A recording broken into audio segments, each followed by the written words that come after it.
Listen to the audiobook, The Call of the Wild. Level A2. Oxford Reading University. Part 1. Buck was a huge, strong dog with a thick coat. He lived on a green farm in the sunny state of California. He was a family dog. He walked with the daughters of the owner of the farm and played with his grandchildren. He was the king among other dogs that the family owned. In general, his life was free from trouble. However, in the fall of 1897, it all changed completely. Someone discovered gold in the north of the country. Many people saw this as an opportunity. They traveled there in the hope of getting rich. For the journey, they needed strong dogs to pull their sleds. One of the farm workers, Manuel, had an awful habit. He liked gambling. He spent more than he earned. It was getting difficult for him to support his wife and several children. One day, when the owner of the farm was away on business, Manuel took Buck with him. Buck thought it was just a walk. However, they soon arrived at a railroad station. A man waited for Manuel there. This man bought dogs and sold them to gold hunters. They talked a little, then the man gave Manuel money. Manuel tied a rope around Buck's neck and gave it to the man. Buck did not understand what was happening, so at first he did not react. But when he felt that the rope became tighter around his neck, he attacked the man. The man fought back. He hit Buck very hard. The dog soon grew weak, and the man threw him into the baggage car of the train. In the baggage car, Buck tried again to attack the man. He managed to bite him, and there was a lot of blood. But the man was stronger than Buck. He beat the dog several times, and then put him in a box. In the morning, they arrived at another station. 4 men took Buck's box and carried it somewhere. He traveled on a boat, and then on a different train. For 2 days and 2 nights he did not eat or drink. He felt awful. He was angry with everyone. The only good thing was that he had no rope around his neck anymore. Finally, they arrived in Seattle. By that time, Buck looked like a crazy dog. His eyes were red, and his coat was untidy. The 4 men carried Buck in his box into a small yard. They gave it to a man in a red sweater, who signed the papers for Buck. Buck looked through a little hole in the box. He could see that the man in the red sweater held a big stick in his hand. Buck thought that the man was going to hurt him. So when he opened the box, Buck jumped out and tried to attack him. The man hit him with the stick. Buck fell to the ground, then stood up and tried to fight. But the man beat him with even more power. Finally, Buck was so tired that he could not stand up anymore. The man then brought him food and water. "Now you are behaving like a good dog," he said. "We will become friends if you don't bite me. But if you do, I will kill you." The situation was unusual for Buck. Back at home, he could do what he wanted. Here, he was supposed to listen to the orders or be beaten. That was the law, and he needed to follow the rules to stay alive. One day, a man named Perrault appeared in the yard. he bought Buck and several other dogs from the man in the red sweater. Perrault wanted to take them with him to Canada. There were 4 of them on the ship: Buck, Curly, a female dog, Spitz, and Dave. Spitz stole Buck's food, so Buck did not like him. As they traveled, Buck noticed that the weather got colder. When they arrived in Canada, Buck got off the ship and stepped on the strange cold white ground. It was the first time Buck saw the snow. 2. Buck's first day in Canada was awful. He quickly realized that life there was very different from life in California. The weather was cold, and there was no peace or rest. Buck had to be careful all the time to avoid getting in danger. The dogs there fought like wild wolves. Once, Curly wanted to make friends with one of them, but the dog attacked her and really hurt her face.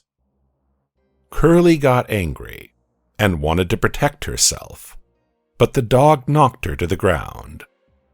Then other dogs joined him. Suddenly, Perrault's colleague Francois and 3 other men appeared with sticks. They scared the dogs away, but it was too late. Curly's dead body lay in the snow, which was red with blood. Buck saw Spitz looking at the scene. It seemed like he was laughing, and Buck hated that. He remembered this story very well, and sometimes had scary dreams about it. Soon after that, Buck learned another lesson. Francois put some belts on him and told Buck to pull the sled. Buck knew what to do, but he did not like the feeling of the belts around his neck. He moved slowly and did not follow all the orders. Because of that, Francois hit him. Buck quickly learned to do his job right. That night, Buck had trouble finding a place to sleep. The ground was too cold to sleep on. He tried going to the people like he used to do back in California. However, Francois and Perrault didn't like it. They shouted and threw things at Buck, so he had to leave.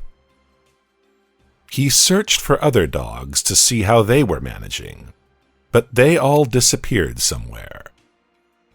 Sad and alone, he walked around with no particular purpose. Suddenly, the snow under his feet gave way, and he fell into a hole. One of the dogs was sleeping there. It was warm under the thick snow, so Buck made a similar hole for himself and slept well. Francois and Perrault worked as mail carriers for the Canadian government. One day, they left their camp to go on business with several dogs. Buck was among them. The sled was heavy, and it was difficult to move through the snow. By the end of the day, Buck was always tired and very hungry. But other dogs were hungry too, so he learned to eat fast and to steal food from others. He never did anything like that at his old farmhouse, but here the law was different. It was the law of stick and tooth. 3. Affected by the unfriendly nature of the North, Buck was changing. He grew more and more into a wild animal, but he had to control himself. He tried to avoid fights when it was possible. It was not easy because of his relationship with Spitz. As Buck became stronger, Spitz felt more and more scared for his position among other dogs. Spitz was the boss, and he wanted to stay that way. So he always showed his teeth, but Buck did not react. He knew that the fight meant death to one of them. One night, after a long day of work, they stopped by a river. Buck made himself a comfortable bed in the snow and was ready to fall asleep. Suddenly, Francois called, "Time to eat your fish." Buck was hungry, so he left his warm place. When he came back, Spitz already lay there. Buck was so angry and tired that he jumped at Spitz and attacked him. Spitz did not expect that. Usually, Buck was rather quiet. They were fighting in the snow when they heard someone shouting. Then they saw about 100 wild dogs running into the camp. The dogs were very thin and were searching for food. Francois and Perrault hit them with their heavy sticks, but the dogs did not care. They also attacked the sled dogs, and many of them were badly hurt. The sled dogs ran into the forest and hid there for the night. In the morning they came back to the camp. "Ah, my friends," Francois said when he saw the poor animals, "I am afraid that the dog bites are going to make you crazy. What do you think, Perrault?" "Garbage," Perrault replied. "We still have to cover a very long distance. We cannot allow them to go crazy." Soon they were on the road again. None of the dogs went crazy except one. She ran after Buck, trying to attack him. They raced around the camp for a long time, until Francois killed the dog. Buck was really tired. He lay down on the ground to rest. That was when Spitz suddenly attacked him. Francois managed to stop the fight and beat Spitz with a belt. "This Spitz is a wild dog," Perrault commented. "One day he will kill Buck." "Buck is even wilder," Francois replied. "One day he will go crazy and eat that Spitz alive." The following week was not easy for the people and for the dogs. The road was difficult. They crossed a river. The ice was thin and the sled often fell into the water together with the dogs. Everyone was tired, so the dogs did not fight a lot. They took a short rest in some village along their route. Then the fighting started again. Spitz and Buck had small fights almost every day. Buck tried to attack Spitz in front of other dogs so they could see how strong and dangerous he was. One day, one of the sled dogs saw a rabbit in the snow. He tried to catch the animal but missed it. The other dogs also noticed the rabbit and got very excited. They ran after it, Buck leading the way. Spitz was intelligent, so he quietly left the pack and ran a different way. Suddenly, he appeared in front of Buck and killed the rabbit. This made Buck very angry. He jumped at Spitz and they started fighting. They bit each other like crazy, and blood was everywhere. Spitz tried to push Buck to the ground, but Buck was stronger. Finally, he bit Spitz's leg very hard and broke it. Spitz cried out in pain and fell down. There was no hope for him after that. While all the other dogs watched, Buck attacked Spitz one more time. Then it was all over. Spitz was dead, and Buck was the leader of the pack. The next morning, Buck wanted to be the first one in the sled. Before that, it used to be Spitz's position. Buck made it clear that it was his place now. At first, Francois wanted another dog to lead the way, but Buck attacked him. So Francois had no choice, and he let Buck be the leader. Buck did his job very well. Over the next couple of weeks, the sled ran very fast.